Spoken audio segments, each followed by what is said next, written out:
আমরা জোহরের সময় আজান শুনি, আসরের সময় আজান শুনি, মাগরিবের সময় আজান শুনি, রাত্রি হলে তাফসির মাহফিলে তাফসির শুনি। সাইয়েদনা ইব্রাহিম সকালবেলা উলু উলু কুলু কুলু ধ্বনি শুনতেন। মূর্তির সামনে দাঁড়িয়ে উলু ধ্বনি কুলু ধ্বনি আছে না নাই? উনি দেখতেন আশেপাশের লোকেরা গাছের পূজা করে, মাছের পূজা করে, সূর্যের পূজা করে, তারার পূজা করে। উনি দেখতেন যে গাছের পূজা করছে লোকজন। উনি তন্ময় হয়ে তাকিয়ে থাকতেন, লোকেরা গাছের পূজা করে কেন? কেন গাছের পূজা করে? উনি ভাবতেন যে গাছ কি আমার রব? পরে দেখে না, লোকজন পূজা শেষে যখন ঘরে লাকড়ি আর কাঠ দরকার, কোপাইয়া এই গাছ কেটে ফেলায়। তার মানে কিছুক্ষণ খোদা খোদা, এরপরে কোপা, এরপর তো খোদারে কোপাইলে এটা খোদা থাকে? আর কথা কন। সাইয়েদনা ইব্রাহিম আলাইহিস সালাম কনভিন্সড হতে পারেন না। এরপর দেখলেন আগুনের পূজা চলছে। কিসের? সবাই মিলে আগুনের সামনে নমস্ত নমস্ত গায়। जो तो मिटाना चाहे जीवन का तृष्णा, सुबह शाम बोल बंदे कृष्णा कृष्णा कृष्णा। আগুনের সামনে যে গায়, তুমি তাকিয়ে রইলেন, কিরে গায় কেন? আগুনই কি আমার খোদা? কারণ উনি জানতেন না ওনার রব কে। এর জন্য উনাকে একাই, একজন মানুষকে আল্লাহ কোরআনে একটা উম্মত বলেছেন, একজন মানুষকে। কানা ইব্রাহিম উম্মা ওয়াহিদা, এক উম্মত। কারণ ওনার সময়ে মুসলমান বলতে পৃথিবীতে কেউ ছিল না, উনি ছাড়া। চোখে যা দেখা যায় সব কাফের, সব কাফের মিলে এক উম্মত, উনি একাই এক উম্মত। উনি দেখলেন লোকেরা আগুনের সামনে নমস্ত নমস্ত গায়, আগুনের পূজা করে, আগুনকে রব আর খোদা বলে ডাকে। আবার পূজা শেষ হলে আগুনের মধ্যে পানি ঢেলে দিলে খোদা আর নাই। আগুনে যদি পানি ঢেলে দেয়, আগুন অস্তিত্ব হারায় না? উনি আবার চিন্তায় পড়ে গেলেন, কিরে খোদা যদি এরকম অস্তিত্ব হারায় তা আমি যাবো কই? খোদার যদি এই দশা হয়, আমার হবে কি দশা? এটা তো ওনার মন মানে না। এরপর উনি দেখলেন মানুষগুলো মূর্তির পূজা করে। কিসের পূজা? মূর্তির সামনে দাঁড়িয়ে জয় জয় রাম সীতা রাম জয় জয় আছে না নাই? ওম নমঃ ভগবতে বাসুদেবায় বুদ্ধাং শরণং গচ্ছামি ধম্মং শরণং গচ্ছামি নির্বাণং পরমং সুখং নির্বাণং পরম শান্তি ওম শান্তি। এরকম কিছু মন্ত্র আছে না ওনাদের? ওনারা সাজিয়ে নিয়েছে ওনাদের মতো। সাইয়েদনা ইব্রাহিম দেখলেন এরকম মন্ত্র পড়ে মূর্তির সামনে দাঁড়িয়ে। উনি নিজেকে বুঝাতে পারেন না, কিরে মূর্তির পূজা তারা কেন করে? এই মূর্তিগুলো তো দেখলাম সকালবেলা নিজেরাই বানাইছে, নিজেরা বানাইয়া ওইটারই খোদা করে ডাকে। খেয়াল করে উত্তর দেন। আমি মাটি আর কাদা নিয়ে, আমি মিজানুর রহমান আজহারি, আমি কাদার মাটি দিয়ে একটা মূর্তি বানালাম সুন্দর করে, মূর্তিটারে ডিজাইন করলাম, ফুল টুল দিয়ে সাজালাম। এরপর মূর্তির সামনে দাঁড়িয়ে বুদ্ধাং শরণং গচ্ছামি শুরু করে দিলাম। তো এই যে মূর্তিটারে আমি বানালাম আমার হাতে, এই মূর্তি আমার স্রষ্টা না, আমি মূর্তির স্রষ্টা। এটার বানাইছে কে? আমি। তো এটার খোদা কে? আমি। কথা বোঝেন নাই? সাইয়েদনা ইব্রাহিম উত্তর খুঁজে পায় না। যারা বানায় তারা আবার কেমন করে এর খোদা বলে ডাকে, উনি মিলাতে পারেন না। উনি ওয়ালাইকুম আসসালাম রাহমাতুল্লাহ, উনি মিলাতে পারেন না। উনি বললেন হাই হাই, ঘটনাটা কি? এরকম হচ্ছে কেন? সাইয়েদনা ইব্রাহিম কোনোভাবেই নিজেকে বোঝাতে পারেন না, আমি এটারে বানালাম, আবার আমি কেন এটার পূজা করি? কোনোভাবে নিজের প্রশ্নের উত্তর খুঁজে পায় না। তো উনি নিজেকে বুঝাতে পারেন না, কিরে আমি বানাইলাম, আমি এটার খোদা না মূর্তি আমার খোদা? আমি মূর্তির কথা কয় না, আমি মূর্তির। তা আমি যদি মূর্তির খোদা হই, আমি এটার কাছে চাবো কেন? এটাই না চাবে আমার কাছে। কথা বলেন, মাথায় ধরে না। এরপর সাইয়েদনা ইব্রাহিম দেখলেন কিছু লোক গরুর পূজা করে। কিসের পূজা? আবার যখন গোশত খাওয়ার দরকার হয় ওই খোদারে জবাই করে। আবার জুতার দরকার হলে এই খোদার গায়ের চামড়া দিয়ে জুতা বানায়। কথা বলেন। অনেক হিন্দু ভাইরাও আমাদের আলোচনা শুনেন, আমি তাদেরকে রিথিঙ্ক, বিনয়ের সাথে, প্রত্যেকের ধর্ম স্বাধীনভাবে পালন করার অধিকার আছে, তবে রিথিঙ্ক, রিকনসিডার করা যেতে পারে। আপনি ভাবেন, আওয়াজ করে বড় লেখার ভাইরা উত্তর দেন তো, আমাদের হিন্দু ভাইয়েরা কি গরুর চামড়া দিয়ে বানানো জুতা পড়ে না? তাহলে খোদার গায়ের চামড়া দিয়ে জুতা বানাইছে, বেয়াদবি হয়ে গেছে না অনেক? সাইয়েদনা ইব্রাহিমের মাথায় ধরে না, লজিক্যালি মিলাতে পারেন না। আবার রাত্রিবেলায় তিনি দেখলেন আকাশের ধ্রুব তারা। فلما جن عليه الليل رأى كوكبا قال هذا ربي فلما أفل قال إني لا أحب الآفلين। রাতে যখন তারা দেখলেন, ভাবলেন সবাই তারার পূজা করে, তাহলে তারাই আমার খোদা, তারাই আমার রব। আবার তারা যখন অস্তমিত হয়ে যায় তিনি বিপদে পড়ে যায়। তিনি বললেন যে এইটা আমার ছেড়ে চলে যায়, ওইটা আমার রব হতে পারে? রব যদি আমার থুয়ে দৌড় দেয় আমি যাবো কই? কথা কন, তাহলে এটাও বাদ। এরপরে ফালাম্মা রাআল কামারা বাযিগান ক্বালা হাযা রাব্বি ফালাম্মা আফালা ক্বালা লাইন লাম ইয়াহদিনি রাব্বি লাআকুনান্না মিনাল কওমিদ দাল্লিন। সুবহানাল্লাহ।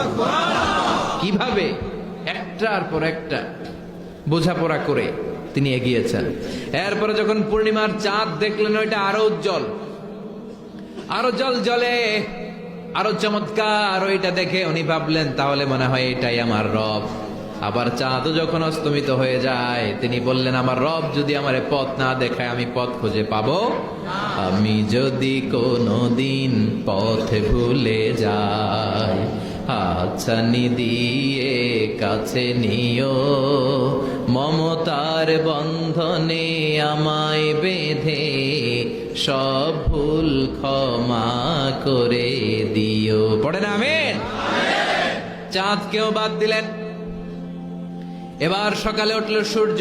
فلما رأى الشمس بازغة قال هذا ربي هذا أكبر فلما أفلت قال يا قوم إني بريء مما تشركون. إني وجهت وجهي للذي فطر السماوات والأرض حنيفا وما أنا من المشركين. সুবহান আল্লাহ। পড়ে এবার সকালবেলা পূব আকাশে যখন জল জলে সূর্যটা উঠলো তিনি বললেন তাহলে এটা আমার রব, কারণ এটা সবচেয়ে বড়, ঠিক কিনা? আবার বিকেল বেলা পশ্চিম আকাশে গুধূলি লগ্নে যখন সূর্যটা ডুবে যায় তিনি বললেন যেটা ডুবে যায় এটা আমার রব হতে পারে? উনি একটার পর একটা বাদ দিলেন, মাছ বাদ দিলেন, গাছ বাদ দিলেন, আগুন বাদ দিলেন, মূর্তি বাদ দিলেন, গাভী গরু বাদ দিলেন, ধ্রুব তারা বাদ দিলেন, চাঁদ বাদ দিলেন, সূর্য বাদ দিলেন, একটাও রইল না। তখন উনি মিলালেন যে মহাবিশ্বের দিকে এত সুন্দর সিস্টেমেটিক অর্ডারে এই পৃথিবীটা চলে। It proves that someone is controlling everything in the world. এটাই প্রমাণ করে একজন আছে মহাশক্তিধর, সব রাজার বড় রাজা, মহারাজা, মহাব্যবস্থাপক, তার নিয়ন্ত্রণে, তার আদেশে গোটা বিশ্বের সবকিছু এক নিয়মে চলে। এরকম একজন থাকতেই হবে। উনি বললেন যদিও আমি উনারে দেখি না, উনার দিকে আমি আমার মুখ ফিরালাম। উনি আমার রব, রবই আমার সব, ঠিক কিনা? আল্লাহ আমার রব, এই রবি আমার সব, দমে দমে তনু মনে তারি অনুভব। তোমার দুনিয়াতে আমি যেদিকে তাকাই অথই নেয়ামাতে ডুবে আছি সবাই। পাখ পাখালির গানে শুনি তসবি কলরব, তসবি কলরব। আল্লাহ আমার রব, এই রবি আমার সব। চিল্লায় বলেন ঠিক কিনা? কিভাবে আল্লাহরে পেলেন? চিন্তা, গবেষণা, বুদ্ধিমত্তার সবটা তিনি ঘাটিয়েছেন। এজন্য আল্লাহ ওনাকে ইব্রাহিম খলিল বানিয়েছেন। কি বানিয়েছে? এরপরে নমরুদের আগুনে যখন ওনারে ফেলানো হলো, আগুন থেকে রক্ষা করলো কে? ওই আল্লাহ আজও বেঁচে আছে না নাই? আমরাও যারা বিপদে পড়ি, জুলুমের শিকার, আমাদেরকেও বাঁচাতে পারে কে? নাকি আল্লাহর ক্ষমতা কমে গেছে? আল্লাহ বুড়া হয়ে গেছে? আগের ক্ষমতা নাই? ঠিক আগের মতো ক্ষমতা আছে না নাই? মুসার মতো ঈমান হলে রাস্তা হবে সাগর জলে, নবী ইউসুফের মতো ঈমান হলে একে একে দরজা খোলে। নবী ইব্রাহিমের মতন ঈমান যদি আজ থাকে বিদ্যমান, অগ্নিকুণ্ডে দেখতে পাবে খুবসুরত এক ফুলবাগান। ঠিক কি না? আগুনের মধ্যে তিনি ফুলবাগান বানাতে পারে, কিন্তু ইমানটা সাইয়েদনা ইব্রাহিমের ইমানের মতো হতে হবে। দুর্বল ইমানদারের জন্য সাহায্য আসে না। সাহায্য আর আকাশ থেকে গায়েবী মদদ আসে পাক্কা মুমিনের জন্য। চিল্লায় বলেন ঠিক কি না?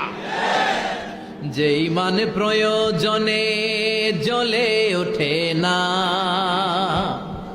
যে ইমান সত্যনের কথা বলে না, যে ইমান প্রয়োজনে জ্বলে ওঠে না, যে ইমান সত্যনের কথা বলে না, যে ইমান বাস্তবে নাই মুখে শুধু ফাঁকা বলি, কি করে তারে বলো ইমান বলি, কি করে তারে বলো ইমান বলি, কি করে তারে বলো ইমান বলি। ঠিক কিনা? মুনাফিকের সব আলামত নিজের মধ্যে আর দাবি করে মুমিন, সে মুমিন নয়। চিল্লায় বলেন ঠিক কিনা? যে ইমান দিন কায়েমের আন্দোলনের ধার ধারে না, যে ইমান লেবাসধারী কোরআন হাদিস তাও পড়ে না, যে ইমান খাজার নামে মাজার গড়ে ফুলুস কামায়। আছে না নাই? যে ইমান শিরকিয়াতের আমল করে ভীত না হয়, যে ইমান ইমানে ভুলে নাস্তিকতার মঞ্চে ওঠে। আছে না নাই? ইমান বিক্রি করে দেয়, নেফাকির ঝান্ডা হাতে নেয়, এরকম গাদ্দার মুনাফিক দেশে আছে না নাই? যে ইমান ইমানে ভুলে নাস্তিকতার মঞ্চে ওঠে, যে ইমান বাতিল মতের দোসর হয়ে ফায়দা লুটে, যে ইমান শুধুই কেবল খায় দায় আনন্দ করে, যে ইমান দেখে না যে ফিলিস্তিনে ভাইরা মরে,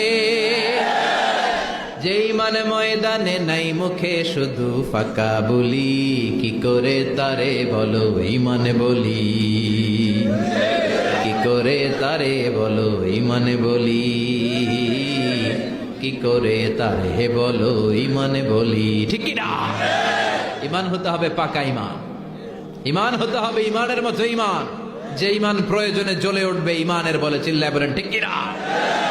সাইয়েদনা ইব্রাহিম আলাইহিস সালামের ইমানটা ছিল এমন ইমান, এজন্য রব্বুল আলামিন বললেন, ও দুনিয়ার বিশ্বাসীরা, তোমাদের জন্য সাইয়েদনা ইব্রাহিমকে আমি মডেল বানিয়ে দিলাম।